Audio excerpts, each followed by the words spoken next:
नमस्कार साथियों, हमारे YouTube चैनल में आपका स्वागत है। अपनी तैयारी को एक लेवल अप करने के लिए हमारे चैनल को सब्सक्राइब करें, बेल आइकन ज़रूर प्रेस करें।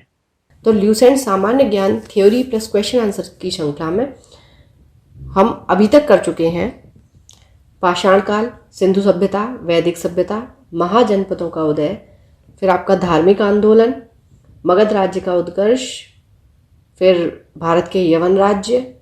ठीक है, आज हम अध्ययन करने वाले हैं संगम युग का। तो चलिए शुरू करते हैं। चलिए, अगर देखिए संगम युग की बात करेंगे तो दक्षिण भारत का क्रमबद्ध इतिहास जो है वो जिस साहित्य से हमें ज्ञात होता है उसको हम संगम साहित्य कहते हैं। संगम शब्द का अर्थ परिषद अथवा गोष्ठी होता है जिसमें तमिल कवि एवं विद्वान एकत्र होते थे। ठीक है, तो आपसे ये भी पूछा जा सकता है कि कौन से विद्वान इसमें एकत्र होते थे। प्रत्येक कवि अथवा लेखक अपनी रचनाओं को संगम के समक्ष प्रस्तुत करता था जिससे इसकी स्वीकृति प्राप्त हो जाने के बाद ही किसी भी रचना का प्रकाशन संभव था। यानी आपकी अगर जो भी कृति है वो उसको स्वीकृति मिल जाएगी तो प्रकाशन होगा अथवा नहीं होगा। परंपरा के अनुसार अति प्राचीन समय में पांड्य राजाओं के संरक्षण में कुल 3 संगम आयोजित किए गए। अच्छा, ये जो संगम है इन्हें मुचंगम कहा गया है। ठीक है, तो अगर आपसे ये मुचंगम टर्म पूछ लिया जाए तो वो संगमों से संबंधित है। ठीक है, इनमें संकलित साहित्य को ही हम संगम साहित्य के नाम से जानते हैं। ठीक है, अब उपलब्ध संगम साहित्य का विभाजन 3 भागों में किया जाता है। देखिए, पत्थुपातु, इथथुथोके और पादिनेन कील कनक्कु। ठीक है, तो अब अगर आप पत्थुपातु की बात करेंगे तो ये आपका 10 गीत कहा जाता है इसे, या फिर ये 10 गीत का मतलब क्या है, 10 गीतों का संग्रह है। ठीक है, इथथुथोके की आप बात करेंगे तो ये है अष्ट संग्रह, यानी इसमें 8 ग्रंथों का संग्रह है। ठीक है, उसके बाद अगर आप पादिनेन की बात करेंगे तो इसमें आपको 18 कविताओं का संग्रह मिलता है। ठीक है, तो ये आपको यहाँ क्लियर हो गया होगा, 10 गीत, 8 ग्रंथ और 18 कविताओं का संग्रह। अब तिरुवल्लुवर कृत कुराल जो है वो तमिल साहित्य का एक आधारभूत ग्रंथ बताया जाता है। इसके विषय जो त्रिवर्ग हैं वो किससे, आचार शास्त्र से, राजनीति, आर्थिक जीवन यानी हमारी इकोनॉमी, एवं प्रणय यानी कि प्रेम, इन सब से संबंधित है। ठीक है, यानी कि इसमें सब कुछ दिया हुआ है कि आपका नैतिक जो शास्त्र वो क्या होना चाहिए, किस तरीके का व्यवहार हो, राजनीति कैसी होनी चाहिए, इकोनॉमी कैसी हो, और कैसे प्रेम या प्रणय की बात हो। ठीक है, तो प्रथम संगम की बात करेंगे 4440 वर्ष पूर्व ये होता है, मदुरा या मदुरई में होता है ये। ठीक है, अध्यक्ष इसके अगस्त्य ऋषि। देखिए, इसके महत्वपूर्ण ग्रंथ तो ये हैं लेकिन इनमें से उपलब्ध कोई भी नहीं है। अकट्टियम, परिपदाल, मदुनारई, मुदुकुरुकु और कलारी आविरई। ठीक है, लेकिन उपलब्ध कोई भी नहीं है। दूसरे संगम की बात करेंगे 3700 वर्ष पूर्व होता है ये कपाटपुरम में। ठीक है, इसकी भी अध्यक्षता अगस्त ऋषि ने की थी और इसमें एकमात्र इसका जो ग्रंथ है वो अवेलेबल है, वो है तोलक्कपियम। ये तमिल व्याकरण है और इसकी रचना की थी तोलक्कपियर ने। तीसरा संगम 1850 वर्ष पूर्व हुआ, ये भी मदुराई में हुआ था। नक्कीरर इसके अध्यक्ष।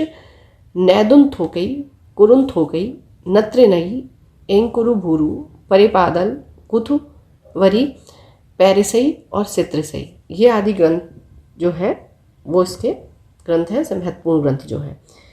ठीक है, कवियों और विद्वानों की परिषद के लिए जो संगम नाम है इसका प्रयोग सर्वप्रथम 7वीं शती में प्रारंभ में शैव संत नायनार तिरुनाबुक रशु अप्पार ने किया था और इनके बारे में हम शैव धर्म में अध्ययन कर चुके हैं। अच्छा, अभी देखिए, अगर संगम की बात चल रही है तो तमिल संगमम का आयोजन हुआ है किस शहर में हुआ था, ये मैंने आपको करंट अफेयर्स में पढ़ाया हुआ है और यहाँ पर भाषिणी नामक ऐप का यूज़ किया गया था। ठीक है, तो ये आप मुझे कमेंट बॉक्स में बताएंगे कि किस शहर में इसका आयोजन किया गया था। ये इलांगोकृत शिल्पाधिकारम, ये पायलों का गीत से कहा जाता है, एक उत्कृष्ट रचना है जो तमिल जनता में राष्ट्रीय काव्य के रूप में मानी जाती है। तो तमिल जनता का राष्ट्रीय काव्य क्या है, शिल्पाधिकारम। इसमें 30 सर्ग हैं जिन्हें 3 खंडों में लिपिबद्ध किया गया है। यह बौद्ध रुझान वाला महाकाव्य है, ये आपको याद रखना है। इसमें कावेरी पट्टनम के कोवलन, उसकी पत्नी कर्णगी और एक नर्तकी है माधवी, इनकी प्रेम कहानी है। ठीक है, मदुरा के बौद्ध धर्मावलंबी व्यापारी सीत लैसतनार, इनने मणिमेखलाई की रचना की। इसमें 30 सर्गों के अतिरिक्त एक प्रस्तावना यानी कि इंट्रोडक्शन भी है। ठीक है, इसमें जैन प्रभाव है, तो आपको ध्यान रखना है शिल्पाधिकारम जो है वो बौद्ध से संबंधित है और मणिमेखलाई जो है वो जैन प्रभाव से संबंधित है। इसमें राजकुमार उदय कुमारन एवं मणिमेखलाई यानी कि कोवलन एवं नर्तकी माधवी की पुत्री। ठीक है, देखिए माधवी यहाँ हो गई, कोवलन और इसकी पत्नी कर्णगी थे और इन दोनों का संबंध था। ठीक है, इसकी अब जो पुत्री होती है वो कौन हो जाती है? मणिमेखलाई। ठीक है, इस ग्रंथ की कहानी दार्शनिक एवं शास्त्रार्थ संबंधी बातों के लिए बनाई गई है। इसका महत्व मुख्यतः धार्मिक है। ठीक है, नीलकंठ शास्त्री जी के अनुसार यह बौद्ध लेखक दिंगनाथ 5वीं शताब्दी में थे ये की कृति न्याय प्रवेश पर आधारित है। ठीक है, तो न्याय प्रवेश किसकी कृति है? दिंगनाथ की। जीवक चिंतामणि संगम काल के बहुत बाद की रचना है। इसकी रचना का श्रेय जैन भिक्षु तिरुक्तक देवर को जाता है। ठीक है, तो जीवक चिंतामणि के लेखक कौन है? रचनाएं लेखक याद होने चाहिए आपको। ठीक है, 2-3 बार आप वीडियो देखेंगे, वहां से आपको चीज़ें रटने की ज़रूरत नहीं है। कहा जाता है कि तिरुक्तक देवर पहले चोल राजकुमार था जो बाद में जैन भिक्षुक बन गया था। ठीक है, तोलकपियम तमिल व्याकरण है। 5वीं सदी के बाद बहुत सी प्रसिद्ध तमिल रचनाएं नैतिक हो चाहे दार्शनिक हो, जिन उद्देश्यों से भी लिखी गई थी, इसमें तिरुवल्लुवर की तिरुकुरल सबसे प्रसिद्ध है। ठीक है, तो तिरुकुरल के रचनाकार कौन हो गए? तिरुवल्लुवर। ठीक है, राम कथा के अनेक तमिल संस्करण हैं जिनमें सबसे प्रसिद्ध है कंबन की इरामावतारम। चलिए अब देखिए, संगम साहित्य के काव्य की बात करेंगे तो इन्हें 2 श्रेणियों में बांटा गया है। एक हो गया आपका अकम और एक हो गया पुरम। तो अकम जो है वो आपका प्रेम प्रसंग से संबंधित है और जो पुरम है वो युद्ध से संबंधित है। ठीक है, संगम साहित्य हमें तमिल प्रदेश के 3 राज्यों चोल, चेर, पांड्य इनका विवरण मिलता है। और उत्तर पूर्व की अगर आप बात करेंगे उस समय तो चोल, दक्षिण पश्चिम में चेर और दक्षिण पूर्व में पांड्य राज्य स्थित था। पूरा आपका उत्तर भारत के राजवंश, दक्षिण भारत के राजवंश मैंने आपके एंशिएंट हिस्ट्री की प्लेलिस्ट में कवर करा रखे हैं, तो आप वहाँ पर भी जाकर इनको डिटेल में देख सकते हैं। और इसी तरह अपनी तैयारी को एक लेवल अप करने के लिए हमारे चैनल को सब्सक्राइब करें, बेल आइकन को प्रेस करें जिससे सभी नोटिफिकेशन आप तक पहुँच सकें। संगम युगीन राज्यों में सर्वाधिक शक्तिशाली जो था वो चोल राज्य था। यह पेन्नार तथा दक्षिणी वेल्लारू नदियों के बीच स्थित था। इसका सबसे प्रतापी राज्य कौन हुआ? करिकाल। ठीक है, करिकाल कौन था? ब्राह्मण मतानुयायी था। इसने ब्राह्मण धर्म को राजकीय संरक्षण प्रदान किया, पुहार पत्तन का इसने निर्माण कराया और कावेरी नदी के मुहाने पर इसने बांध बनवाया तथा सिंचाई के लिए नहरों का निर्माण कराया। तो करिकाल के ये सारे काम थे। पेरुनान्नोपादे में करिकाल को संगीत के सप्त स्वरों का विशेषज्ञ बताया गया है। चलिए अब बात करेंगे कि देखिए चोलों की बात हो गई, अब दूसरे राज्य की बात करेंगे तो ये चेरों का था जो आधुनिक केरल प्रांत में था। ठीक है, इस राज्य के कुछ प्रमुख राजा हुए उदयनजीरल, ठीक है, नेदुनजीरल आदन और सेनुगुट्टवन। ठीक है, सेनुगुट्टवन का नाम आपने काफ़ी सुना होगा। सेनुगुट्टवन ने अधिराज की उपाधि धारण की थी, ये कई बार पूछी गई है आपसे। इसने पत्तिनी नामक धार्मिक संप्रदाय को समाज में प्रतिष्ठित किया था। चलिए अब संगम युग की देखिए बात करेंगे तो तीसरा राज्य तो था वो जो पांड्य था। चोल हो गए, चेर हो गए, पांड्य हो गए। ये कावेरी के दक्षिण में स्थित था। इसकी राजधानी मदुरा थी। ठीक है, जहाँ पर हमारी 2 संगम आयोजित हुए थे।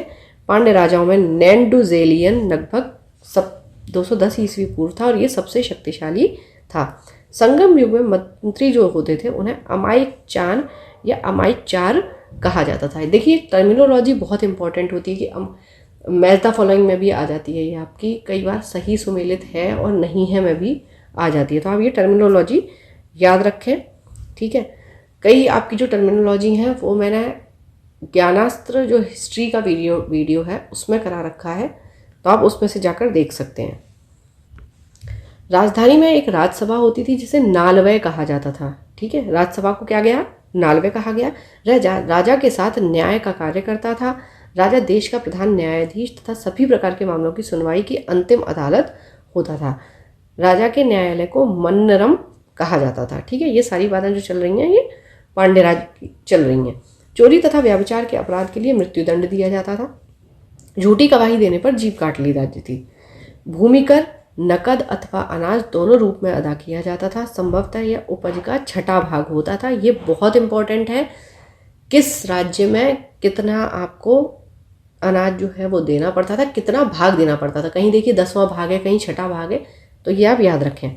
किंतु कभी कभी इसे बढ़ाया जाता था। व्यापारियों से सीमा शुल्क एवं चुंगी वसूल की जाती थी। ठीक है, टैक्सेस का भी सिस्टम था, तो ये चीज़ आपको यहाँ से क्लियर हो जाती है। सेना चतुरंगिणी होती थी। चतुरंगिणी सेना का मतलब ये है कि उसमें 4 तरीके के सैनिक होंगे, यानी कि आप अश्वारोही भी होंगे, गजरोही भी होंगे, फिर उसमें रथ भी होंगे और पैदल सिपाही भी होंगे। ठीक है, नगाड़ा एवं शंख बजाकर सैनिकों को बुलाया जाता था। युद्ध भूमि में वीर गति पाने वाले सैनिकों के सम्मान में पत्थर की मूर्ति बनवाए जाने की प्रथा थी। तो आपसे ये पूछा जा सकता है कि पत्थर की मूर्ति जो बनवाई जाती थी वो किसके शासनकाल में बनवाई जाती थी। राजा अपने आवास की रक्षा के लिए सशस्त्र महिलाओं को तैनात करता था। ये इंपॉर्टेंट हो जाता है। संगम काल में समय जानने के लिए जल घड़ी का प्रयोग किया जाता था।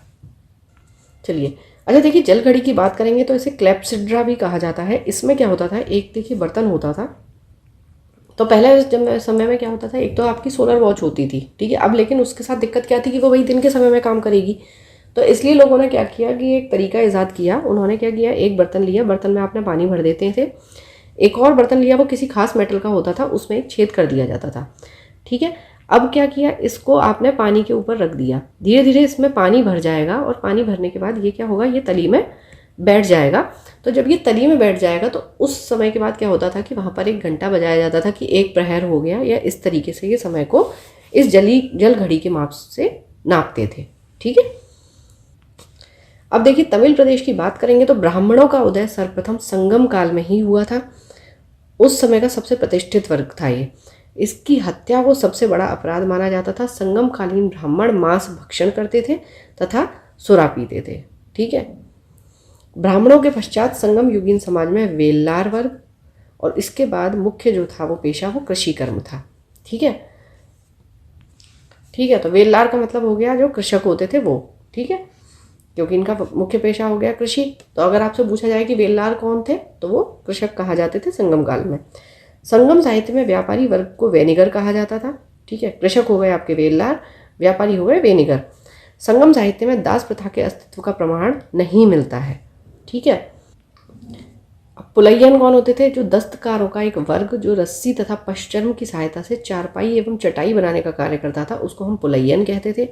एनियर जो शिकारी होते थे उनको कहा जाता था। मलबर जो लूटपाट करने वाली जाति होती थी उसको मलबर कहते थे। तोलक्कपियम नामक तमिल रचना से ज्ञात होता है कि संगम काल में विवाह को संस्कार के रूप में मान्यता प्रदान की गई थी। इसमें हिंदू धर्मशास्त्रों में वर्णित विवाह 8 प्रकार के माने गए हैं। देखिए, एक ब्रह्म हो गया, देव हो गया, आर्ष हो गया, प्रजापत्य हो गया, असुर, गंधर्व, राक्षस तथा पैशाच। चलिए, तो यहाँ थोड़ा थोड़ा सा देख लेते हैं। देखिए, ब्रह्म विवाह क्या होता है। ब्रह्म विवाह को सबसे उत्तम माना जाता है। इसमें क्या होगा, उत्तम कुल में वर से कन्या का विवाह किया जाएगा, सहमति होगी, वैदिक रीति होगी। ठीक है, तो इस प्रकार में कोई ज़बरदस्ती नहीं होती, कुल और गोत्र का विशेष ध्यान रखकर ये विवाह किया जाता है। अब देव की अगर आप बात करेंगे तो इसमें क्या होता है, यज्ञ आदि के द्वारा ये विवाह होता है। इसमें कन्या की सहमति ही होती है, लेकिन उसे किसी उद्देश्य से, जैसे सेवा है, धार्मिक कार्य है, मूल्य के रूप में वर को सौंपा जाता है। ठीक है, लेकिन होता ये भी कन्या की सहमति से ही है।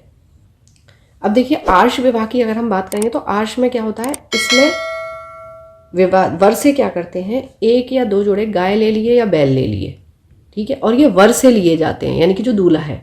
ठीक है, और इसके एवज में पूरे विधि विधान से उसे कन्या को दे दिया जाएगा। ये आपका आर्ष विवाह है। ठीक है, ब्रह्म हो गया, देव हो गया, आर्ष हो गया। अब बात करते हैं हम प्रजापत्य की। ठीक है, देखिए प्रजापत्य में क्या होता है, इसमें पूजन के बाद जो पिता होते हैं वो ये कहते हुए कन्या का दान कर देते हैं कि अब तुम दोनों एक साथ गृहस्थ धर्म का पालन करो, और इस विवाह को हम प्रजापत्य कहते हैं। ऐसा माना जाता है, याज्ञवल्क्य जो ऋषि हैं,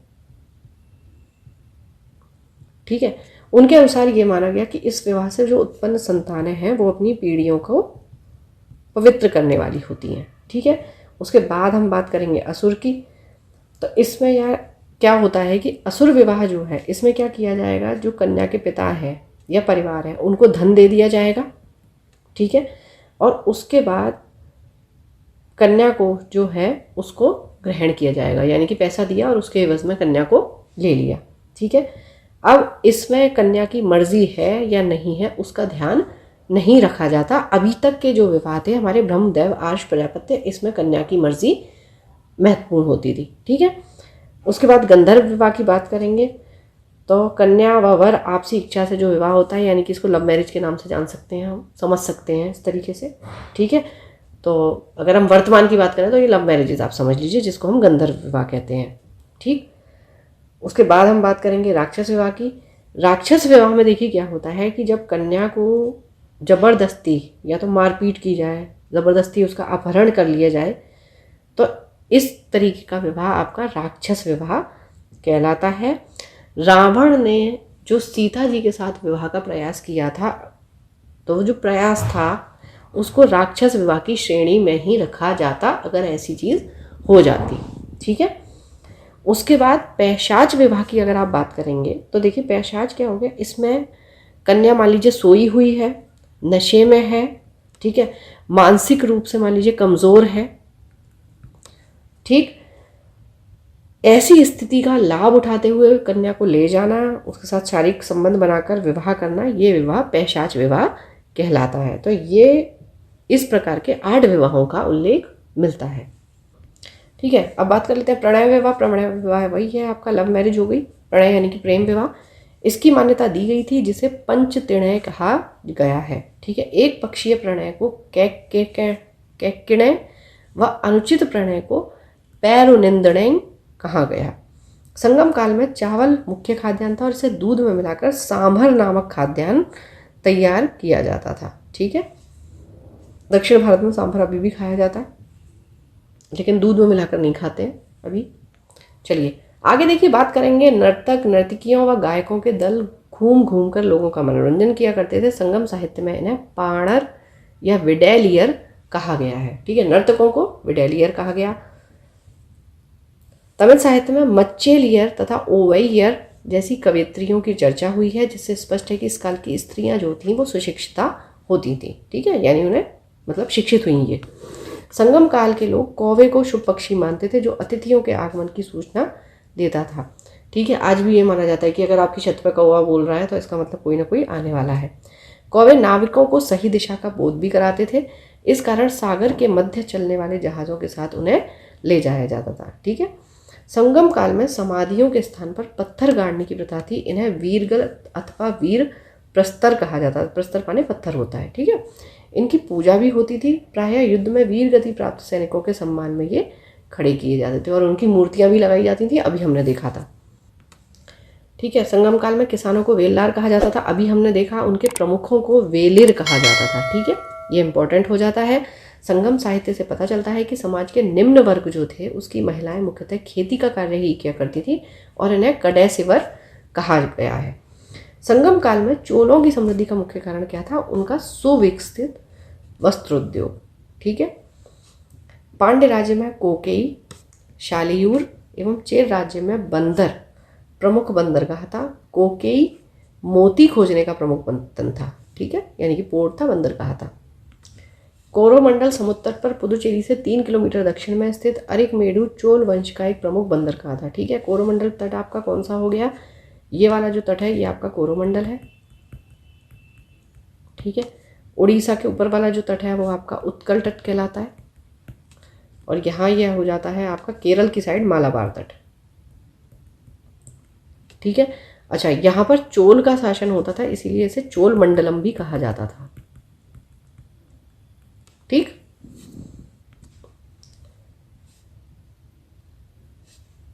तो इस बंदरगाह से रोम के साथ व्यापार होता था। 1945 में हुई यहाँ की खुदाई से एक विशाल रोमन बस्ती का पता चलता है। यहाँ मनकों के निर्माण का कारखाना भी था। पेरिप्लस में अरिकमेडु को पेडोक कहा गया है। ठीक है, संगम काल में ही मिस्र के नाविक हिप्पोलस ने मानसूनी हवाओं के सारे बड़े जहाज़ों से सीधे समुद्र पार कर सकने की विधि खोजी थी। तमिल देश का प्राचीन देवता मुरुगन थे। ठीक है, मुरुगन कौन है? जो भगवान कार्तिकेय हैं उनको हम मुरुगन के नाम से जानते हैं। शिव माता पार्वती और शिव जी के जो पुत्र हैं। ठीक है, कालांतर में यानी कि बाद में उनका नाम सुब्रमण्य और स्कंद कार्तिकेय के साथ उसका तादात्म्य स्थापित कर दिया गया। हिंदू धर्म में स्कंद कार्तिकेय शिव पार्वती के पुत्र के रूप में माने गए हैं। स्कंद का एक नाम कुमार भी है और तमिल भाषा में मुरुगन शब्द का यही अर्थ होता है, मुरुगन यानी कि कुमार। ठीक, मुरुगन का प्रतीक मुर्गा माना जाता था तथा उसके विषय में यह मान्यता थी कि उसे पर्वत पर क्रीड़ा करना अत्यधिक प्रिय था। उनका जो अस्त्र था वो बर्छा था। कुर्वस नामक एक पर्वतीय जनजाति की स्त्री को मुरुगन की पत्नियों में माना गया है। ठीक है, तो ये आपके संगम के बारे में कुछ थ्योरी का सेक्शन था। अब हम करते हैं इसके क्वेश्चन आंसर। लाल चेर के नाम से प्रसिद्ध वह चेर शासक कौन था जिसने कर्णगी यानी कि पत्नी के मंदिर का निर्माण कराया था? ये था शेनगुट्टवन। तमिल का गौरव ग्रंथ जीवक चिंतामणि किससे संबंधित है? जैन धर्म से। देखिए अभी बात की थी हमने। तमिल भाषा के शिल्पाधिकारम और मणिमेखलाई नामक गौरव ग्रंथ किससे संबंधित है? बौद्ध धर्म से। निम्न में से कौन संगम युगीन व्याकरण रचना सर्वाधिक महत्वपूर्ण रचना मानी गई है? यह है आपकी तोलकपियम। ठीक है, और इसके रचयिता जो है वो है तोलकपियर। निम्नलिखित राजवंशों में किसका उल्लेख संगम साहित्य में नहीं हुआ है? ये देखिए कदम का नहीं हुआ है, चेर चोल पांडे का हुआ है।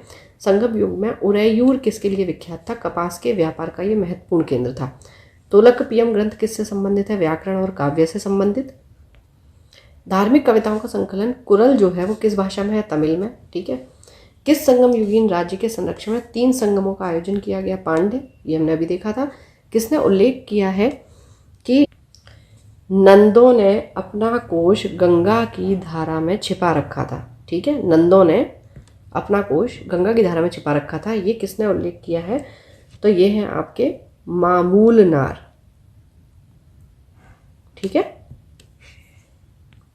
चलिए अब देखिए सुमेलित करना है। चेर चोल पांडे और इनके राजकीय चिन्ह क्या क्या थे? तो देखिए चेर का था आपका धनुष, चोल का हो गया आपका बाघ और पांडे का हो गया मछली, यानी कि 1 2 3। ठीक है, तो ऑप्शन 1 आपका ठीक हो जाता है।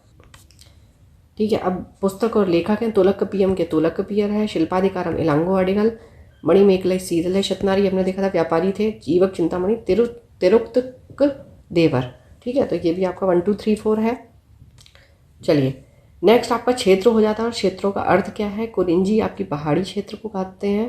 पालई मरुभूमि यानी कि निर्जन स्थान या फिर डेजर्ट्स का जो एरिया है उसे पालई कहा जाता है। मुल्लाई हो गया जंगल। मर्दम हो गई कृषि भूमि। नेउल हो गई आपका तटीय प्रदेश या कोस्टल एरिया। ठीक है, तो ये आपका 1 2 3 4 5। चलिए अब आपके देखिए संगम है तीनों और उनके कौन अध्यक्ष रहे? तो प्रथम संगम की अगर आप बात करेंगे तो अगस्त्य ऋषि थे।